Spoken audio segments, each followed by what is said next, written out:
Hi guys, welcome to your first video. Welcome on board. So these videos are very much plug and play. There's no editing from me, so if I stumble my words a bit, you'll have to forgive me. So a couple of different ways we can do your workouts. If you're working out from home, these are very popular.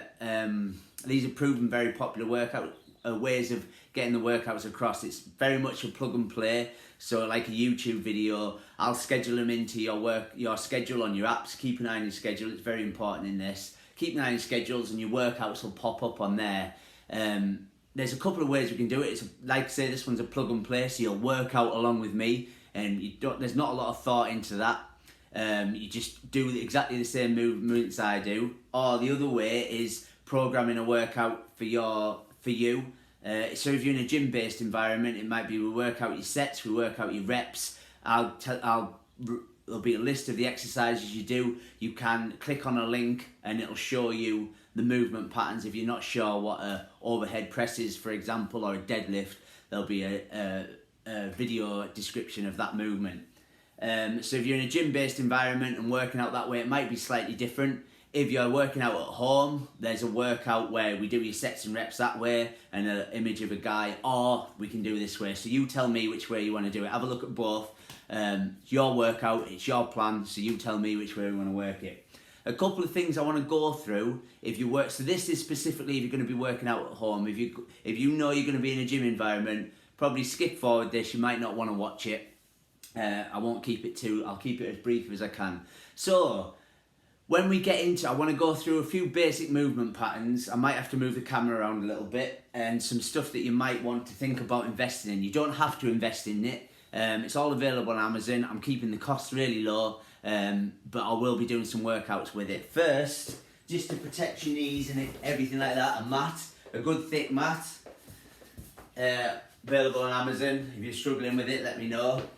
A barbell for your resistance work. A barbell, if you can't get the barbell, you can do all the exercises with hand weights. So if your budget only allows you for one, try and get some hand weights. I know these are really dirty. I do boot camps and I've been in my van, so that's why they're so dirty. So some hand weights, you might want them, but we're going to start with body weight. Don't necessarily need these, but what are very popular if you're struggling with squats and things like that are some suspension training straps.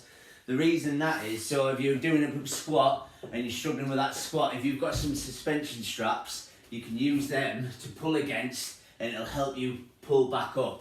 That's if your range of movement's a little bit impaired because you might not have moved for a while. It really does depend on your starting point. So it's down and then push from there.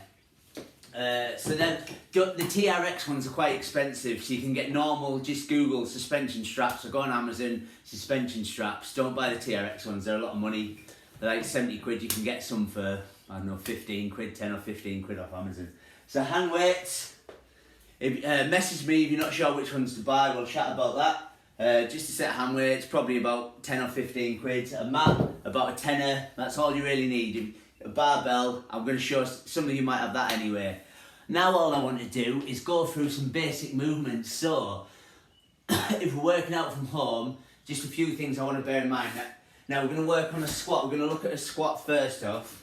I'm just going to move this camera down a little bit. I'm going to go to there. So your squat form, this is all body weight. So your squat form, you want to have your feet about shoulder width apart. And the key thing about this is keeping your back as flat as possible. What I'll see a lot of people do in the gym when they're starting this squat, they're going to bring their body forward. That's a different movement altogether. A squat, head and chest forward, so keep the head and chest pointing forward. You just want to take that low and then up.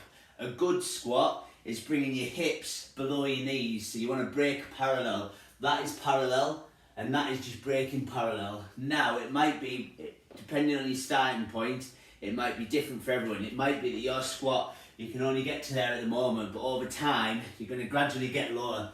But the key thing is making sure your spine's not flexing. That's a spine inflection. That's putting a lot of pressure on your spine, and we want to protect that at all times. So when you're squatting, you're going to bear in mind, it's nice and low, and then up. That head and chest forward, down, down, down, and then up. Hope that makes sense.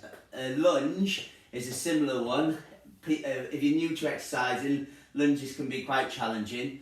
When you're thinking of a lunge, your feet don't want to be in line like that. They want to think of them being on train tracks. So not like that. Your feet want to step to the side. So your feet, I'm going to drop that camera a little bit so you can see my feet. You might not see my head. No one wants to see that. So you're going to bring that knee down and then up. This knee isn't going to track too far forward. It doesn't want to go too far over your toes because that's going to put a lot of pressure on your knee joint. So head and chest forward again. Remember train tracks. That's your lunge. Up and down. Up and down. Nearly went there. Just like that. Easy. And this another exercise we're going to probably do, well, we will be doing, is something called a deadlift. So if you've got your dumbbells or your barbell, I'm just going to move that camera up a bit. So you can do this move with either dumbbells or barbells. Your hand position will just be in the same place. So my hand position there on my barbell is just by my sides. If you had your dumbbells, this is why these are pretty versatile. You just hold them in the same place. Just imagine it's a barbell. And the idea of your deadlift is going to work your hamstrings and your glutes. So you want to think of something called a hip hinge pivot. So the first thing you've got to do is stick your bum out. Imagine there's a button behind and you're going to hit it with your bum.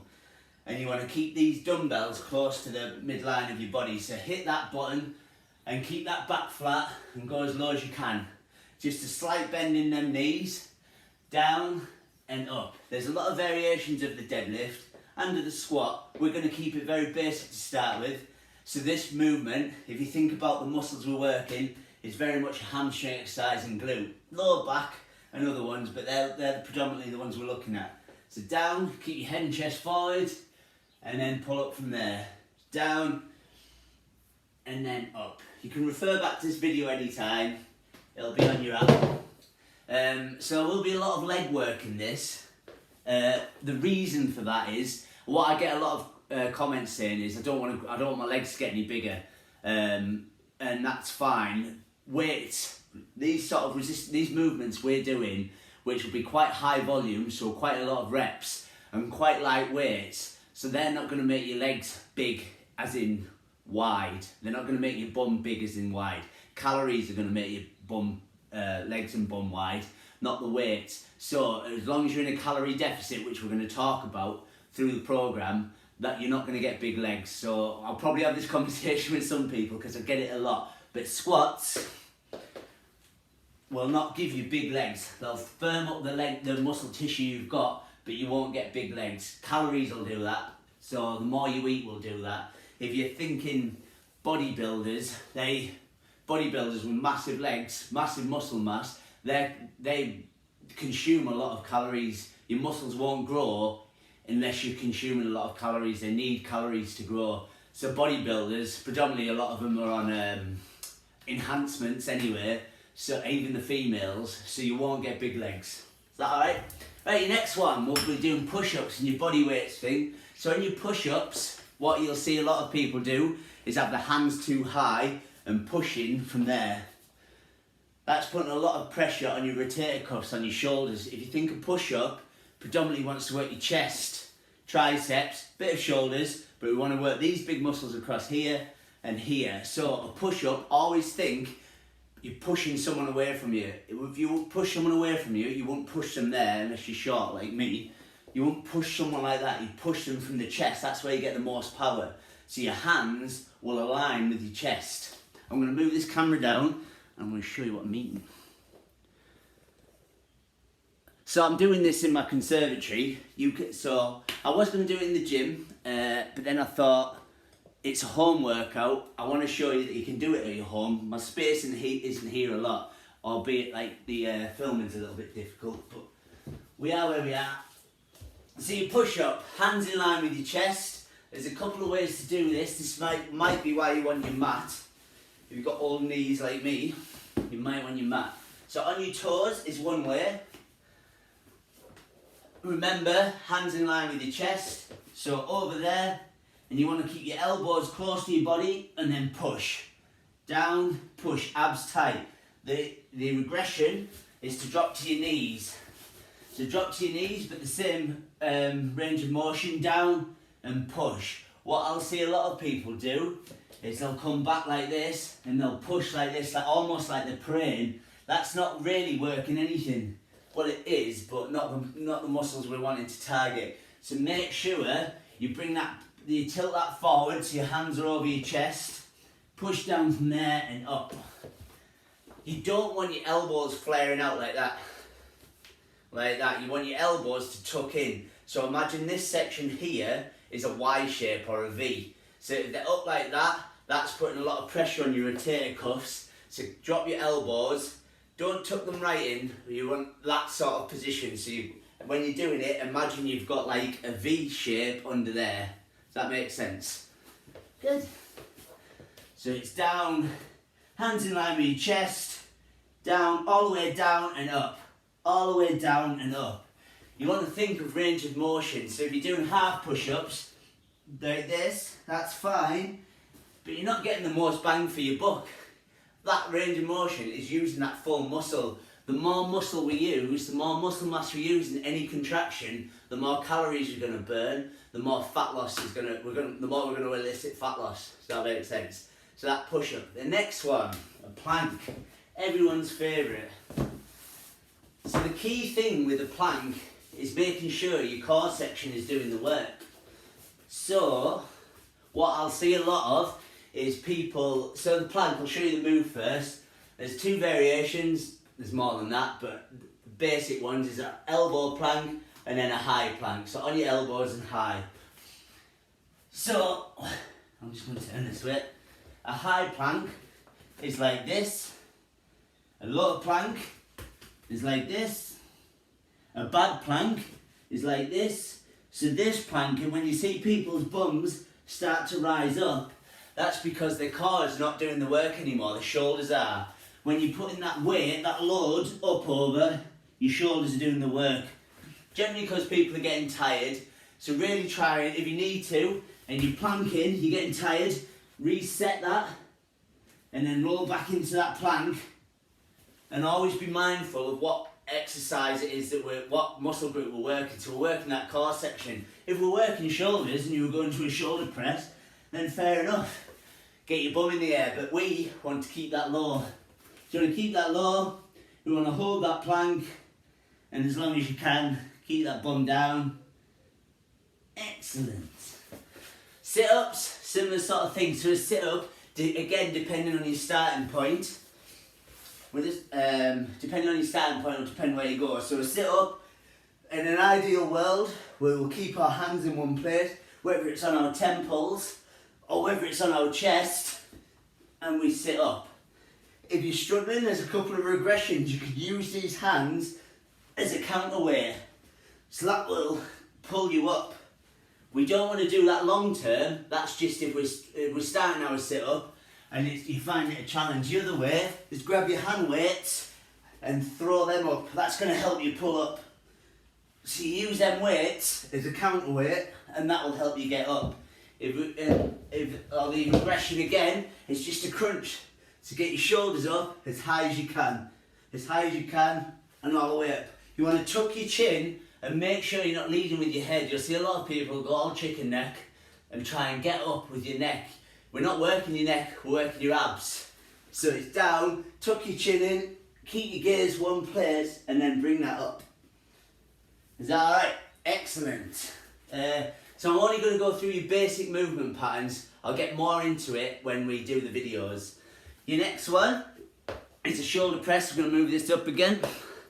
I need a cameraman. There's my face. So a shoulder press, if you've got a barbell or again dumbbells, you're not going to see the top of this movement, but here we go. So you just press there. So every move above your head, you want to put soft knees. Soft knees is a slight bend in your knee, a slight bend, and then you explode up, down, push. The reason we put a soft bend in our knees, a light bend in our knees, is because it's going to protect our back. If you're rigid like this, and then you start arching over, hyperextending on your back, you're putting a lot of pressure on that lumbar section, that lower vertebrae. So make sure your soft knees, that's going to protect your back, core section nice and tight, and then explode up from there. Again, you can do that with your dumbbells. So all you're doing is moving that round, pretend you've got a barbell there, and press up like that. So if you've got a set of dumbbells already, that's great. If not, invest in some if you can. If not, it might just limit the amount of videos you get to choose from, but you can always do your bodyweight ones. So I'm gonna, as we go through the course, I think that was all the movements. There'll be some more, but I'll demo them as we do them. The key ones are the ones that I've shown you, and that's because they have the potential to cause some issues with your back if you don't get them right. So that squat, make sure that your back's nice and flat, not rounded. I'll see loads of this, loads of that. And that, if you're putting weight on your back, if you're putting a load through your back, you've got the potential to cause yourself serious problems there. So we want to protect your back, we want to do full range of motion, full movements. That way you're going to get more bang for buck. The videos that we put on here are going to be 25-30 minutes long, so hopefully you've got time for that. You don't need a lot of space. This is a conservatory, a relatively small conservatory with furniture in, and I can still get it done in there. If you are struggling with your squats and you want some help, get some TRX straps, suspension straps I should say, £10, and we can have a look through that. So let me know which way you want to go with your videos. If you're working out from home, again, these are really popular. If you're in a gym-based environment, that's cool, that's good. You've got more equipment at your disposal, but they might just follow a slightly different format depending on what equipment you got in the gym. I can't really go around the gym doing video workouts because I look like a right whopper. All right, nice one. So we're gonna go for it, guys. It's great to have you on board. This is the start. Let me know the workouts you want to do. Keep in touch, keep an eye on your schedule because things are going to pop up on there as we go through the course, looking at breakfast, different nutrition ideas, looking at sleep, all slightly different modules. Won't take up a lot of your time, but by the end of the course, hopefully we've built up a little bit of knowledge base. Right, nice one. Thanks for listening, and I look forward to hearing how your workouts go. Cheers, bye.